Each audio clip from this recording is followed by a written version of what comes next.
Hello and welcome to another Hand Drink Solo Wine Info video where we review curious wines for curious minds. And here's a little bit of wine trivia to ruin your next dinner party with. The most expensive bottle of wine in South Africa once cost a gargantuan 3 South African rand. That's right, just 3 whole rand. That was Simonsig Kaapse Vonkel in 1971. It was the bottle that most people credit with as being the big bang of what we now call Cap Classique in South Africa. Now, fair's fair, there were a couple of other winemakers who were fiddling around with bottle fermentation beforehand, but Simonsig was really the first one to actually do it properly and to brand it, bottle it, price it, and sell it to a rather confused public. Each bottle was shipped with a little pamphlet explaining what on earth this fizzy heresy was. And at 3 rand, it was the priciest wine in all the land. And here's the part that really stings. 3 rand in 1971 was actually real money. The rand was worth more than the US dollar back then. So we're talking about the thick end of $4. But today, that same 3 South African rand wouldn't even buy you half a Twinkie. So next time someone tells you that South Africa makes the best value wine on earth, which is true, you can sigh wistfully and tell them that it's been a long, noble tradition and we've been undercharging ever since Nixon was in office. But we're not drinking bubbly today because that bottle of famous fizz is really just a statue in the town square, a monument to the estate of Simonsig. And that's what we're talking about today. The trouble with monuments, though, is of course that they're usually for things that are long dead and buried. People see a bottle of Kaapse Vonkel and think, once upon a time, Simonsig were progressive pioneers who changed the industry. But the real story is that the pioneering at Simonsig never stopped. It just got quieter and it ended up in 2 bottles that really people just aren't talking about enough. Because Simonsig has just released a new pair of wines called their Grapesmith range. Well, the range has been around for a while, but there's a new bottle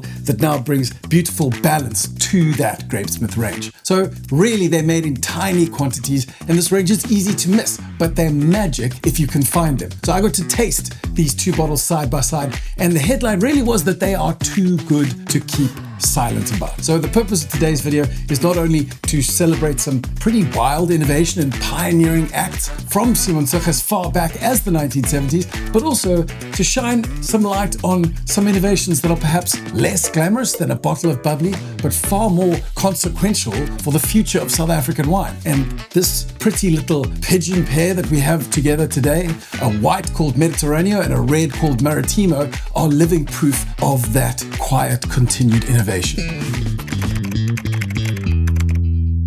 Now, we'll get our noses into the glass in a minute, but you have to know who you're drinking before you actually get to drink it. For starters, Simonsig was one of the very first estates in South Africa to bottle wine under their own name. And they were probably in the first 10 to do it even before the South African wine of origin system came into being. And to understand why that's a big deal, you have to picture the wine world that they were rebelling against. Because back then, the South African wine industry was a co-op style machine. If it wasn't government controlled through the KWV, it was the big wholesalers and co-ops like the Stellenbosch Farmers Winery. And the logic was brutally simple. Grow your grapes, hand them over, and then watch your fruit disappear into someone else's brand. The farmer grew the wine, someone else got the glory. But Frans Malan looked at that arrangement and thought, you ain't all that in a bag of potato chips. And he decided to do it all himself and ideally to do it better.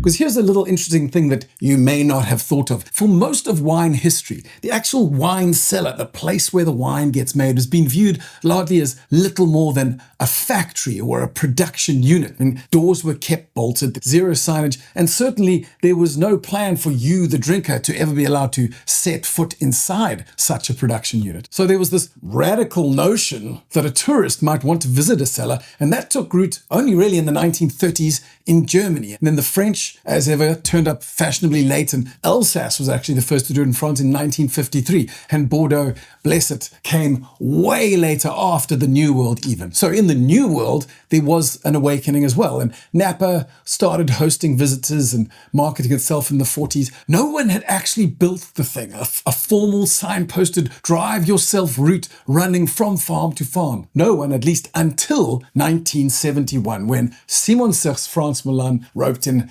expat Sperling from Delheim and the guys from Speer, and did exactly that. He handed the new world of wine its very first real wine route. So the next time that someone explains farm to table to you like it's a brand new restaurant idea, you should know that the wine trade had been doing farm to table almost a century ago, long before any trendy restaurants in New York. Now, we've talked about Simonsig's innovation in tourism. We've already talked about their innovation in sparkling wine, but they also innovated in the area of cellar technology as well. So Simonsig was amongst a handful of producers in South Africa to take fermentation temperature very seriously. They were one of the first private cellars to build proper cooled cellars so that the wine could ferment more slowly, so that it could protect those more delicate aromas and freshness instead of cooking it all off as the natural heat from fermentation rose the temperature of the entire vat. So that may be a little boring, but it was actually quietly revolutionary. And here's the niche flex in case fizz wine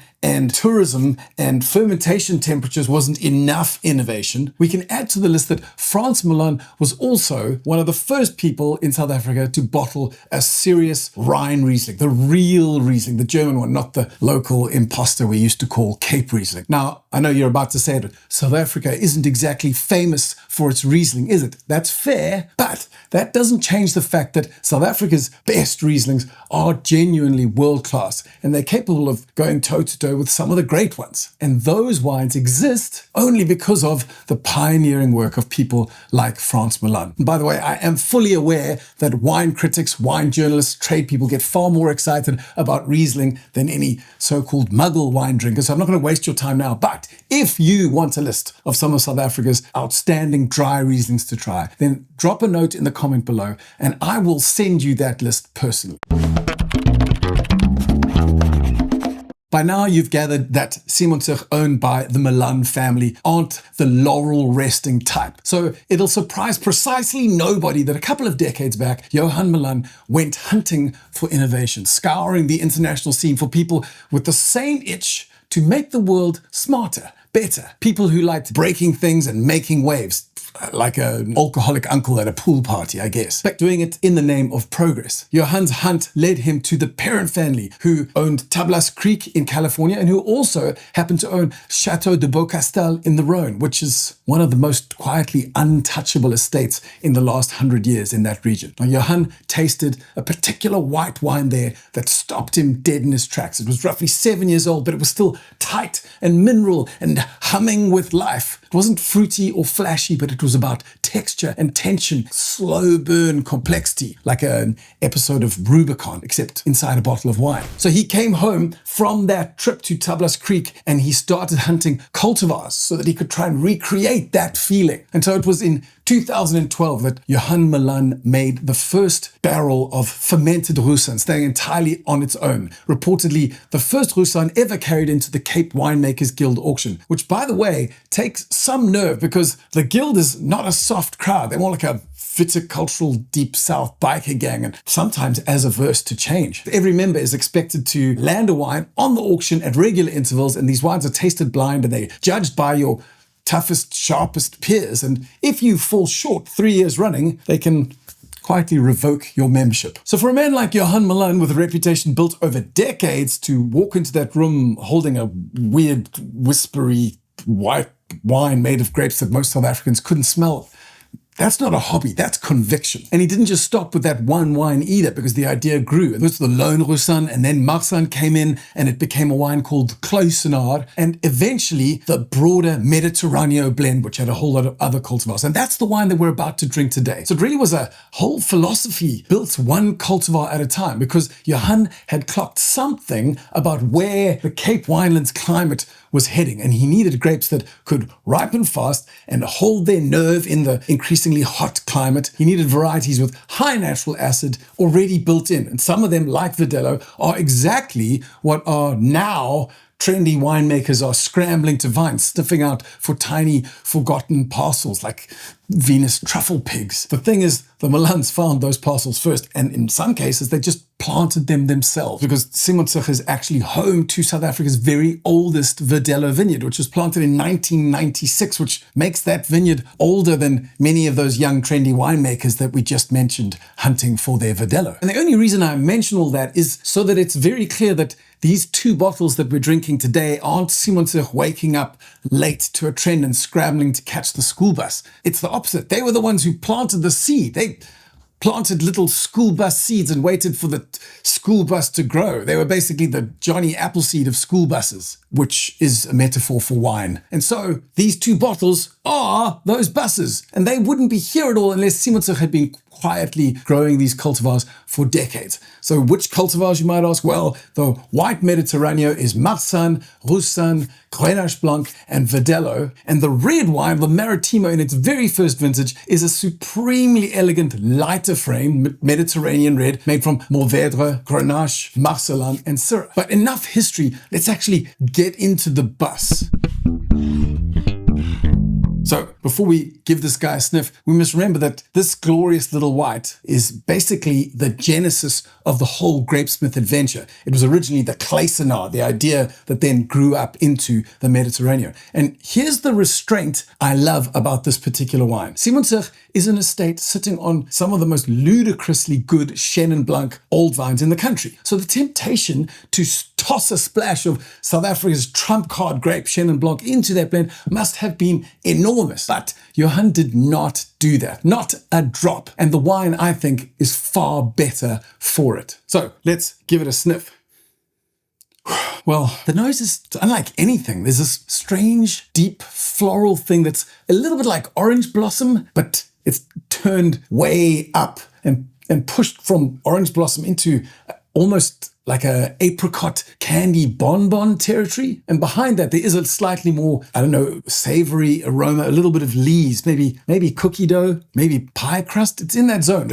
It's a whisper of oak spice, although, to be honest, it feels almost more oak adjacent. Like perhaps you're smelling the lees, but imagining vanilla in there. Anyway, the point is, it's not surprising that you might be imagining oak spice because there's a lot of barrel fermentation going on in this wine. Some of the parcels get up to 11 months in their barrel. And there's also another portion that goes into amphora to keep things fresh. But the point, I guess, is that oak definitely doesn't lead. It kind of, holds the train of the coat. But what does lead is that floral and that apricot candy element. There's something else. It's kind of bizarre. Look, I'm going to say it. It's Clifton Orange, which is that insanely addictive powdered mixer drink from the South African 1980s. And forgive me, Simonsig, I'm sure that there are more sophisticated ways of expressing this, but honestly, for me, it's just the sheer joys of childhood summer sherbety orangey mixer drink, and I'm standing by that. But let's take a sip and see what's on the palate. Well, I was going to say that it starts out friendly because you do have some soft, ripe oranges. You've got mandarins, you've got a lick of boiled candy sweetness, but very quickly it stops being polite because there's this rising citrus acid that cuts through like a diamond drill. It's almost like a sour, sweet, lemon-flavored warhead candy thing. It's piercing, but completely delightful. And I think here's why it hits so hard. In the winemaking, Johan Malan deliberately blocked the malolactic fermentation. So there's none of that softening of the acid at all. That's the laser that you're tasting. And the wine itself is only 12.5% alcohol. So it is picked a little earlier to keep it bright. Remember, none of those grapes, Marsanne, Roussanne, Grenache Blanc, are screaming high acid varieties. And there is a little bit of Verdelho, which does have a high acid, but that's the smallest piece of the puzzle. And yet, this entire wine tastes like a salty, citrusy, juicy fist fight in the best way possible. It's like a liquid fruit advert, but that doesn't mean that it's a pushover. The balance is just absurd. There's tart apricot, juicy orange, that lean, bright citrus edge, which keeps everything taut and refreshing. Honestly, it's a tragedy that there are only 11 barrels of this in existence. So that is the white wine, the Mediterraneo 2021 with Grenache Blanc, Marsanne, Roussanne, and Verdelho. well worth pouring yourself a second glass. But before we do that, let's taste the Maritimo 2021. Of course, I don't really want to move on from that last one. I could sip that white all night. But the Malan certainly didn't make this pretty pigeon pear for nothing. And this one is a special for the reason that the white wine isn't, in the sense that it is Maritimo's maiden vintage. The first one ever. You are, in a small way, watching history in a glass today. So it's the same idea, Mediterranean meets Rhône, but this time in red. And there's Mourvèdre, Grenache Noir, and Syrah. And then the one grape that makes wine geeks sit up and take notice, Marselan. And Marselan is a fascinating choice for a South African red. It's not some ancient Mediterranean relic. It's a deliberately bred cultivar, which was a crossing of Cabernet Sauvignon and Grenache made in France back in 1961. And the grape was built for heat, which is the whole Simonsig story in a single grape, I guess. Not nostalgic, not trendy, just quietly preparing for the future because they noticed before the rest of us that things were changing, weather included. So let's give it a sniff and see what it's like in the glass. Wow, that's a crazy, pretty nose. Crazy and pretty. I guess that's what blends are for, because these aromas come as like a broad kaleidoscope or a cornucopia, a smorgasbord, if you like. I mean, you get the picture. There really is a lot going on here. So first of all, there's this pristine, pure raspberry candy. I mean, it's full-on fairground attraction, raspberry sherbet maybe. You can almost see the gleam of toffee apple candy in the sunlight. But it doesn't strand you in fairyland long, because underneath it comes something more elegant, and that's just a waft of purple flowers, violets maybe, a smudge of even deeper red rose. And there's a sweet herbal lift as well, like lavender leaf, not quite lavender flower. And then you think, well, that, as I said, it's a very pretty nose, but there's a little hint underneath it, a kind of earthier puff of terracotta, maybe potting soil, which grounds the whole thing. But mostly the nose is this ridiculous, joyous candy, raspberry, cherry sherbet thing. Now, there's also a portion of carbonic maceration going on, especially with the Mourvèdre, and that's perhaps where you get that bright candy fruit elements. But because it wasn't all carbonic maceration, you also get the more serious floral notes, and I guess Syrah could also be adding there. And then that potting soil aroma could just be whispers from the wilder, more rustic corners of the blend. There's really so much going on, you could sniff it all week. Now, the wine does see a little bit of oak, 15 months of it, but you really wouldn't know. You don't even get that little bit of oxidative polish that you sometimes feel in wine. The fruit is just very vivid and clear and completely untouched. And bear in mind that this wine is roughly 5 years from harvest, and it still is fresh as a daisy, which is genuinely remarkable given that there's no giant wall of tannin doing the preserving. Speaking of tannins, let's give it a sip and see. Well, Johan said he was chasing a lower alcohol, lighter framed wine. And I'll be honest, that phrase often makes me flinch a little bit, because South Africa has a moderate to long, sad history of selling thin, hollow wines as light and trendy, especially made from Cinsault, without actually being good. Now, this is not that. This is light, but light on its feet, like a cat burglar. Underneath, there's this pure, intense, sour, red cherry fruit that folds into those sweeter candy elements that we mentioned earlier. And then there's a lovely, bittersweet, little chewy texture. It's like cherry skin and citrus pith. But it's just so evenly applied. It's like this thin patina of really delicate tannins laid right across the back of the palate. So they don't let anything slip past as being too juicy or too easy, because there's just enough structure to lift that finish, which frankly is the only thing standing between you and finishing the entire bottle in one unsupervised sitting. So that texture, that little pause on the tail, is what makes you stop and reconsider. And really there's so much to reconsider, because this fresh, lingering, vivid, bright, clean red cherry and raspberry thing is just so engaging. It really is a supremely classy wine. And in a strange way, it's the quiet shame of an estate like Simonsig. Because they're enormous, because they're an institution, they're Stellenbosch furniture, they've been here forever, they've been trailblazers at every turn, and precisely because their supermarket bottles are on every shelf in the country, the flawless technique and the fascinating cultivar choices kind of go unseen. You forget that the pioneering ever happened. You forget the fact that it actually never stopped. It just went quiet and carried on in the background while the rest of the industry got a little bit louder. And then a wine like this Maritimo arrives in your glass. Or the Mediterraneo white wine. It's this clever clutch of cultivars, vines that are sly with a little bit of winemaking, carbonic trickery, and then you remember that this really is a smart outfit. So they are still at the top of their game, and they've more than earned the right to be Stellenbosch furniture. So whether you reference them in the 70s with their first R3 bottle of wine or slightly more for this Mediterraneo Maritimo pair, really the increase is worth every cent. But as we said a number of times during this video, they were not the only ones blazing the trail and doing amazing things. And what I'm going to do is leave you links to 2 videos, both of which will talk about some of the other pioneers like Murati and Dalheim, who were really cutting out something brand new in Stellenbosch in order to show the world how fantastic South African wines can be. So if you enjoyed this video, then make sure that you watch the 2 that I leave you at the end.